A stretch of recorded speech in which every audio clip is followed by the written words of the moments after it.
Innal hamdalillah nahmaduhu wa nasta'inuhu wa nastaghfiruh wa na'udzu billahi min shururi anfusina wa min sayyiati a'malina. Man yahdihillahu fala mudilla lahu wa man yudlilhu fala hadiya lahu. Ashhadu an la ilaha illallah wahdahu la syarika lahu wa asyhadu anna sayyidana wa nabiyyana Muhammadan abduhu wa rasuluh. Allahumma salli wa sallim wa barik ala sayyidina Muhammadin wa ala alihi wa ashabihi. Amma ba'd.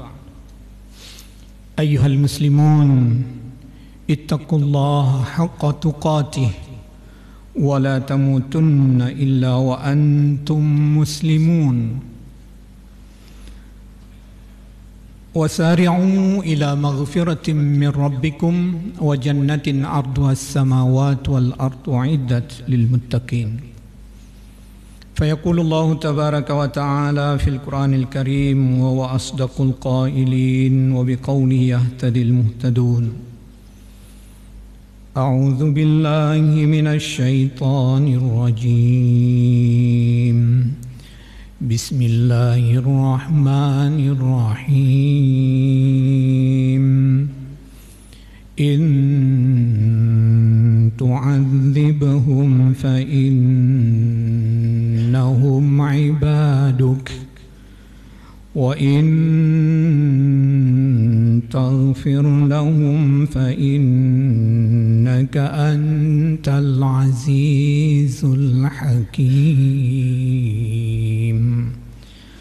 Sadaqallahul azim.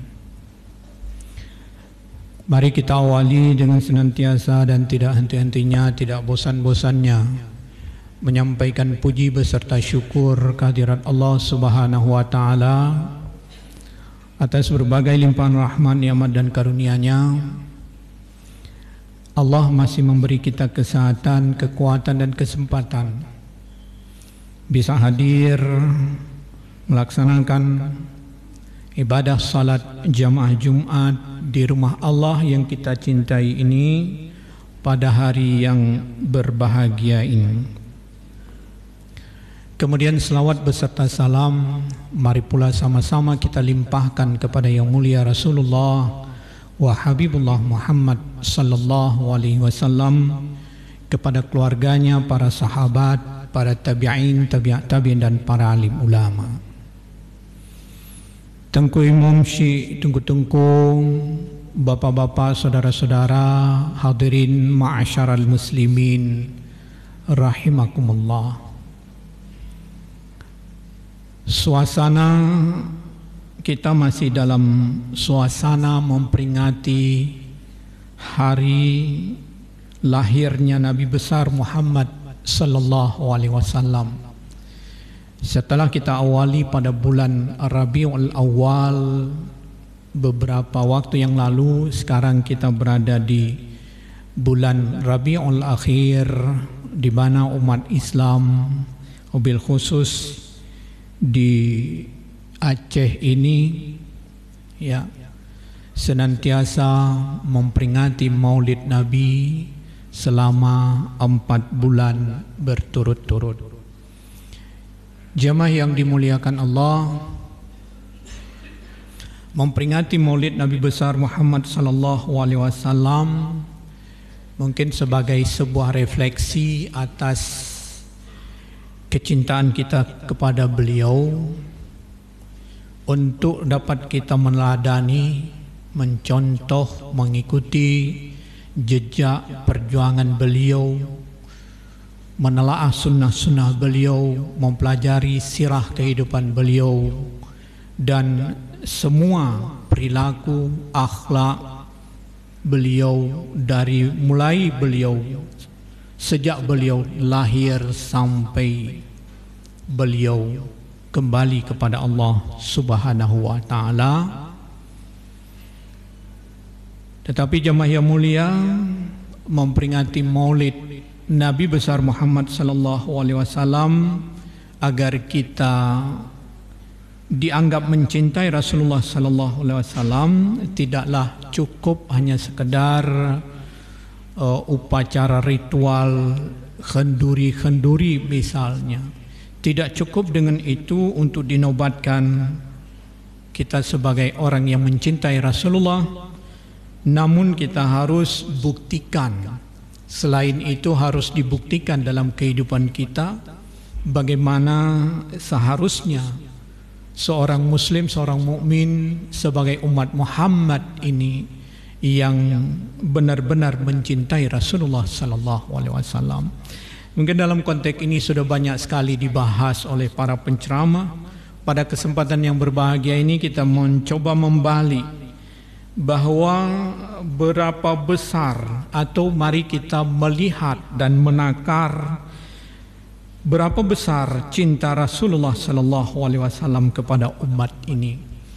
Barangkali jika kita mau jujur, tidak ada takaran, tidak ada timbangan yang mampu untuk mengukur, untuk menghitung betapa dahsyatnya cinta Rasulullah sallallahu alaihi wasallam kepada umat ini. Itu bisa melebihi semua cinta umat ini kepadanya. Jemaah yang mulia, kalau kita bertanya siapa orang yang selalu berpikir kepada orang lain, maka jawabannya adalah Rasulullah sallallahu alaihi wasallam. Siapa orangnya yang hidupnya dari mulai mengenal dunia ini, atau dari mulai diangkat menjadi rasul sampai wafat selalu memikir umatnya, maka jawabannya adalah Rasulullah. Siapa orangnya yang siang malam berdoa, malam sampai mengucurkan air mata berdoa untuk orang lain, maka jawabannya adalah Nabi Muhammad sallallahu alaihi wasallam. Siapa yang orang-orangnya yang menjelang wafatnya masih memikir orang lain, maka jawabannya adalah Nabi Muhammad sallallahu alaihi wasallam. Siapa orangnya yang di akhirat kelak memikirkan orang lain, maka jawabannya adalah Rasulullah sallallahu alaihi wasallam. Siapa orangnya yang diberi kesempatan untuk berdoa dan doa itu tidak ditolak oleh Allah kalau dia berdoa, tapi dia gunakan untuk mendoakan orang lain, maka jawabannya adalah Rasulullah sallallahu alaihi wasallam. Jemaah yang mulia, apakah ada manusia lain yang seperti Rasulullah sallallahu alaihi wasallam? Maka jawabannya mungkin tidak ada. Oleh karena itu ada seorang penulis kitab, ada seorang ustaz menulis buku manusia, judulnya Manusia Tidak Seperti Manusia Yang Lain. Nabi Muhammad digambarkan sebagai seorang manusia, seorang sosok manusia tidak seperti atau tidak sama dengan manusia lain. Jemaah yang mulia, tidak samanya dari segi perilaku, akhlak, budi pekerti, kebaikan, kasih sayangnya, kecintaannya kepada orang lain. Itu dari mulai beliau dibangkit menjadi Rasulullah sallallahu alaihi wasallam, bahkan mungkin sebelum itu beliau sudah memiliki sifat-sifat seperti itu sampai beliau wafat. Jemaah yang dimuliakan Allah, hidup beliau korbankan semuanya untuk umat. Pikiran beliau curahkan semuanya untuk umat. Ya. Darah beliau korbankan untuk umat. Tenaga pikirannya beliau korbankan untuk umat. Bahkan nyawanya pun siap beliau korbankan demi umat ini. Mungkin segmen-segmen yang bisa kita baca dalam sejarah. Suatu malam Rasulullah sallallahu alaihi wasallam bersama Siti Aisyah, atau Siti Aisyah berada bersama Rasulullah sallallahu alaihi wasallam. Beliau melihat ada keceriaan di wajah Rasulullah.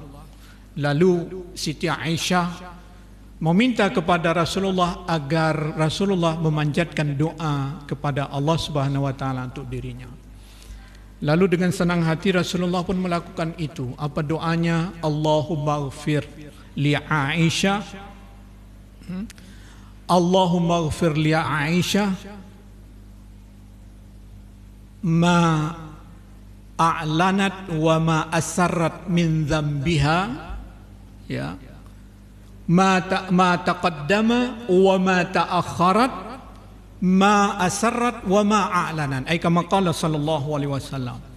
Kira-kira artinya, ya Allah, ampunilah segala dosa dan kesalahan Siti Aisyah, baik yang telah lalu maupun yang akan datang, baik yang terang-terangan maupun yang tersembunyi.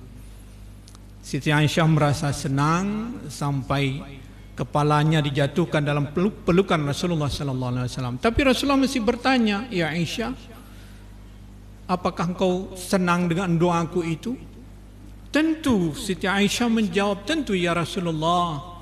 Doa siapa yang tidak menyenangi doa Rasulullah sallallahu alaihi wasallam?" Lalu Rasulullah mengatakan, "Tahukah engkau wahai Aisyah, doa itulah yang aku panjatkan untuk umatku setiap malam dalam salatku." Jemaah yang mulia, begitu dahsyatnya cinta Rasulullah sallallahu alaihi wasallam agar umatnya ini selamat di dunia dan selamat di akhirat. Bahkan Rasulullah sallallahu alaihi wasallam ingin orang-orang sampai orang-orang yang tidak percaya kepadanya maunya juga tidak diazab oleh Allah Subhanahu wa taala, karena seyogianya semua umat yang terlahir setelah dibangkitkan Rasulullah sallallahu alaihi wasallam itu menjadi umat Rasulullah sallallahu alaihi wasallam.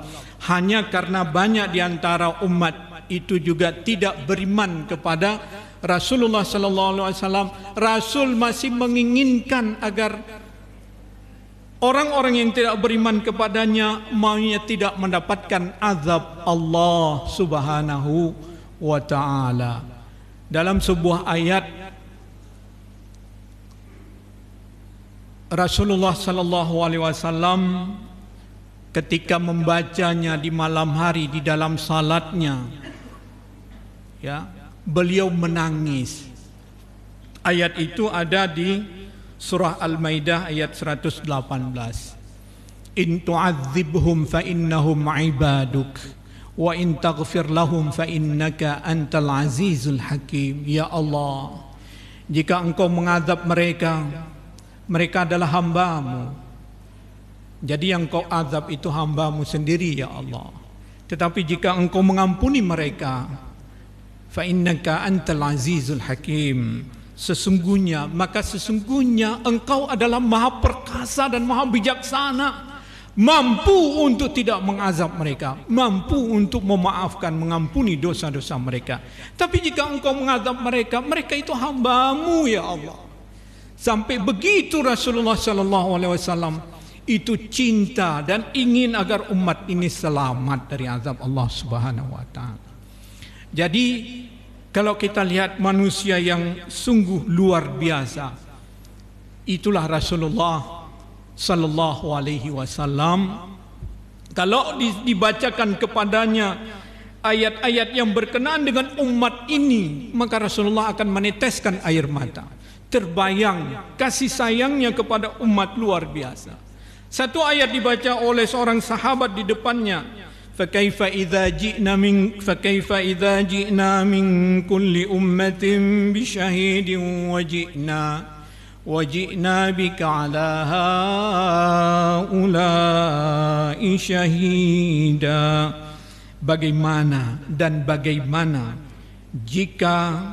Bagaimanakah keadaannya jika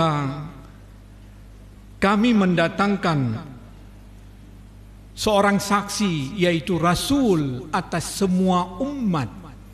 Fakaifa idza ji'na min kulli ummatin bisyahid. Bagaimana nanti pada hari kiamat jika kami mendatangkan seorang saksi atas setiap umat bahwa kami sudah mengutus sudah mengutus Rasul untuk mendakwahi umatnya masing-masing agar mereka beriman kepada Allah Subhanahu wa taala, tapi mereka tidak mau beriman.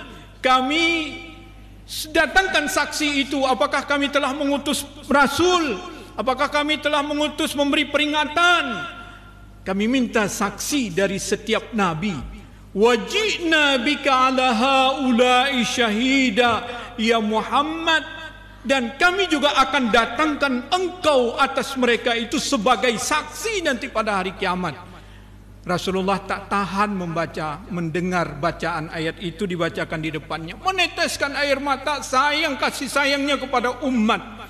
Takut tak mampu untuk bersaksi, benar ya Allah. Tak mampu rasanya Rasul ingin mengucapkan itu. Benar ya Allah, aku telah engkau utus menjadi Rasul mendakwahi mereka, tapi mereka tidak beriman, tidak percaya kepadaku.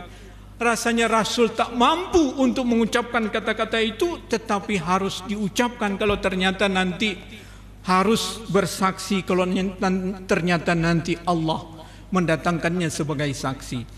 Jadi jamaah yang mulia, begitulah Rasulullah sallallahu alaihi wasallam cintanya kepada umat ini yang tidak ada tandingan. Memang kata Profesor Quraish Shihab, setiap nabi itu punya kasih sayang, punya rasa kasih, punya rasa sayang kepada umat. Dan itu syarat menjadi seorang nabi, digambarkan di sana. Dan itu juga menjadi syarat menjadi seorang pemimpin. Katakan syarat menjadi seorang pemimpin itu harus sayang, cinta, kasih kepada umat. Dan itu syarat bagi semua nabi. Semua nabi harus mencintai umat, harus kasih kepada umat, harus sayang kepada umat. Tapi Nabi Muhammad sallallahu alaihi wasallam sayangnya, kasihnya luar biasa, tidak ada tandingan, tidak mampu ditandingi oleh nabi-nabi yang lain. Oleh karena itu disebutkan dalam Al-Quran, Allah Subhanahu wa taala menyebutkan kata rahim itu 114 kali, 113 kali ditujukan kepada Allah itu sendiri yang Maha Rahim, Maha Kasih, Maha Penyayang, Maha Kasih Sayang, tapi satu kali ditujukan kepada Nabi Muhammad sallallahu alaihi wasallam, dan itu kata-kata rahim itu tidak diberikan kepada seorang nabi pun oleh Allah selain kepada Nabi Muhammad sallallahu alaihi wasallam. Oleh karena itu dahsyatnya luar biasa, dalam kondisi genting sekalipun, dalam kondisi yang seharusnya beliau marah, dalam kondisi yang seharusnya beliau emosi, beliau akan menumpahkan kemarahannya kepada umat ini, tapi kasih sayang Rasulullah itu muncul. Dalam kondisi beliau dizalimi, ya, dalam kondisi beliau disakiti, ternyata Rasulullah menumpahkan kasih sayangnya kepada umat ini. Bukankah kisah beliau berdakwah kepada Taif, berdakwah ke Taif, ya, dalam sejarah yang sangat populer itu, bagaimana penyambutan orang Taif, jangankan menerima Nabi, jangankan menyambut dengan baik, tapi justru Rasulullah sallallahu alaihi wasallam diusir, dilempari dengan batu sampai pipi-pipi beliau bercucuran darah. Saat seperti itu datang Jibril meminta kepada Rasulullah, apa yang kau inginkan ya Rasulullah, ya Muhammad? Apakah engkau ingin akan timpakan mereka dengan gunung? Maka Rasul menjawab, aku diutus bukan untuk melaknat, menghancurkan, membinasakan umat ini ya Jibril. Lalu engkau mau apa? Aku hanya ingin berdoa kepada mereka.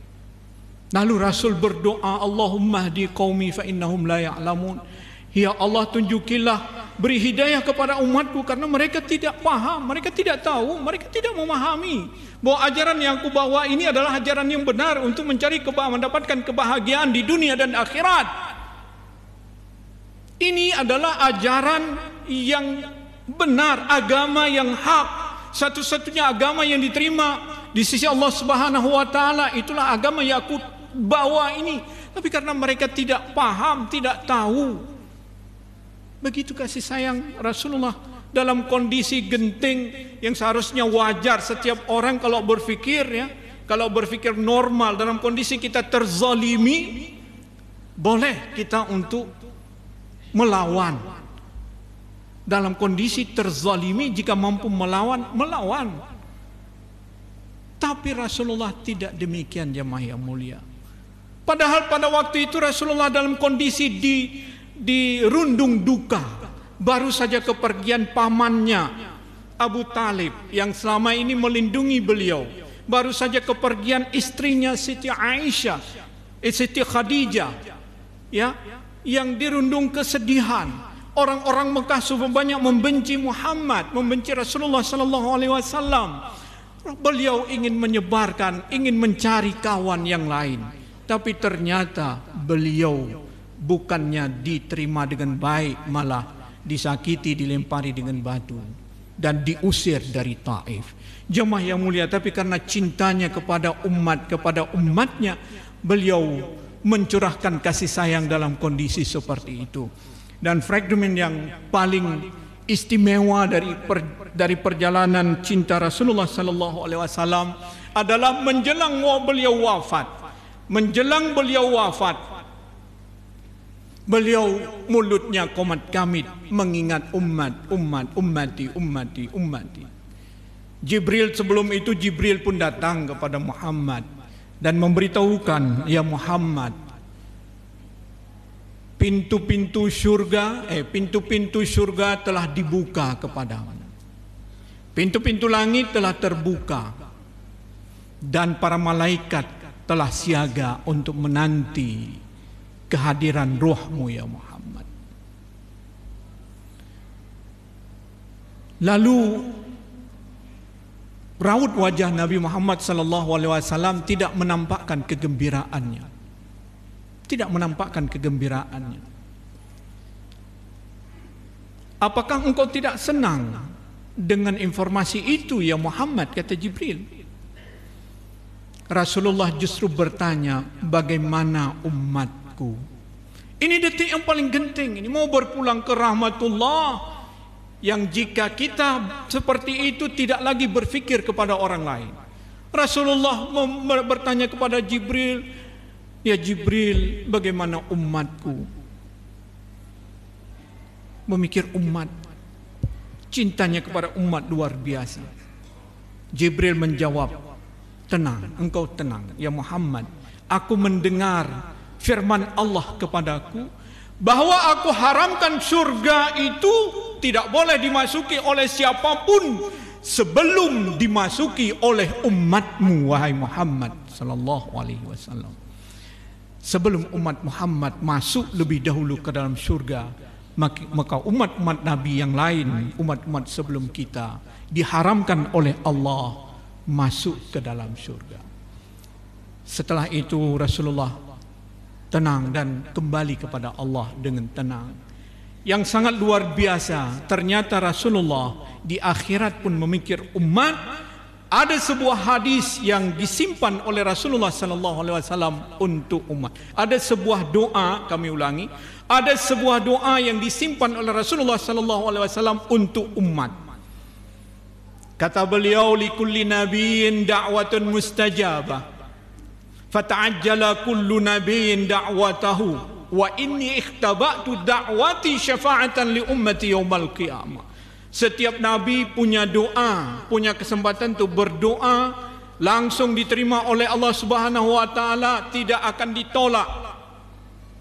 Semua nabi telah mempergunakan doa itu di dunia ini.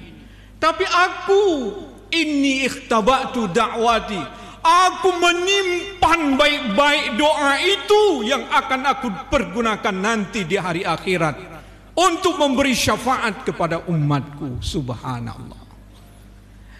Kalaulah kita, setiap kita diberi kesempatan oleh Allah mengatakan, wahai seluruh hambaku, berdoalah kepadaku satu saja, doamu, doa kalian, dan itu aku kabulkan, tidak akan kutolak. Doalah satu saja.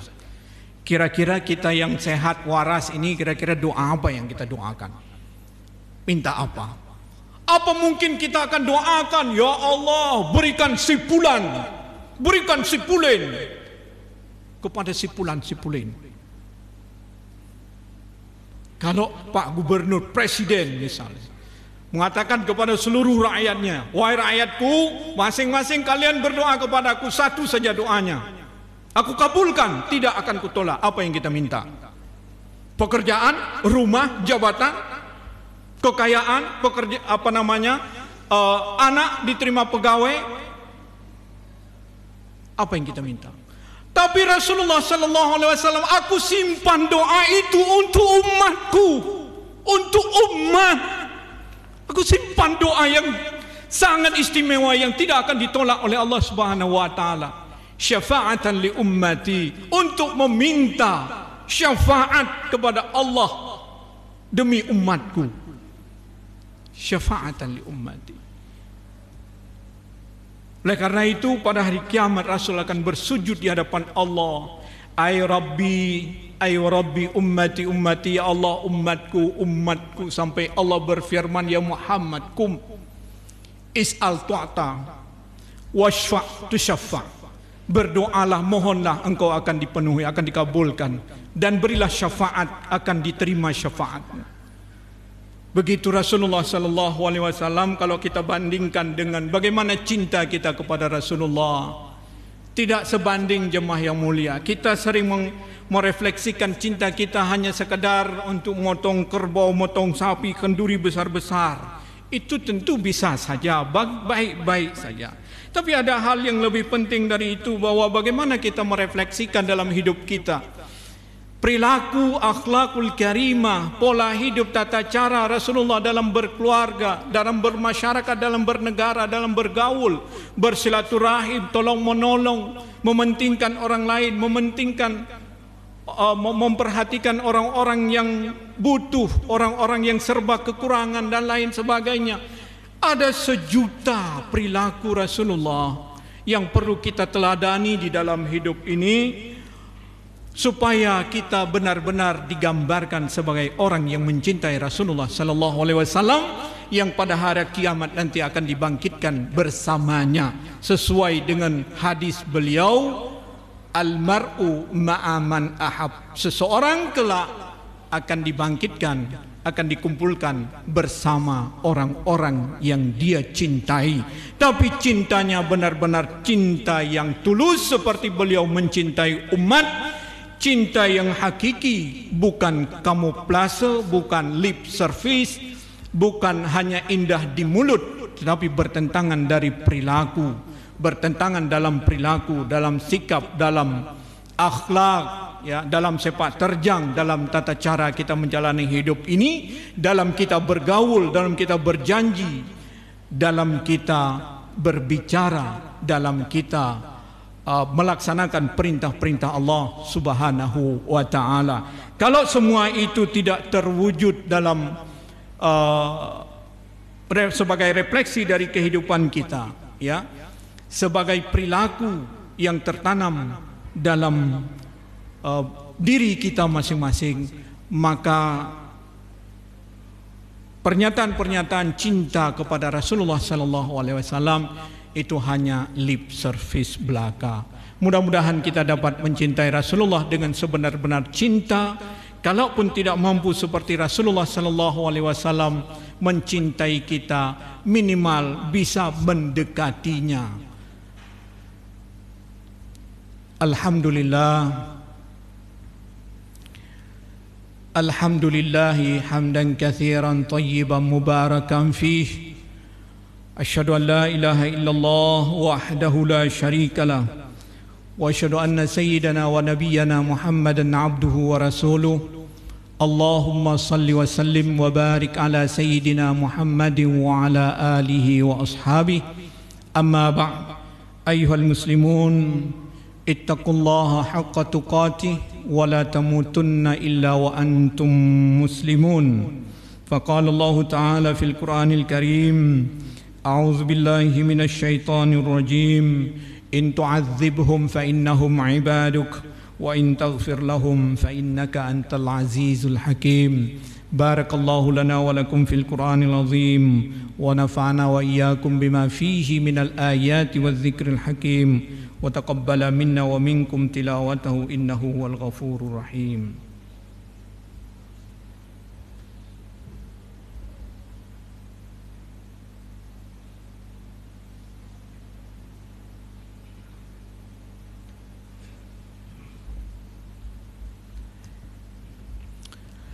Innal hamdalillah nahmadu wa nasta'inu wa nastaghfiruh wa na'udzu billahi min shururi anfusina wa min sayyiati a'malina may yahdihillahu fala mudilla lahu wa may yudlilhu fala hadiya lahu asyhadu an la ilaha illallah wahdahu la syarika lahu wa asyhadu anna sayyidana wa nabiyyana Muhammadan abduhu wa rasuluh. Allahumma salli wa sallim wa barik ala sayyidina Muhammadin wa ala alihi wa ashabihi. Amma ba'd.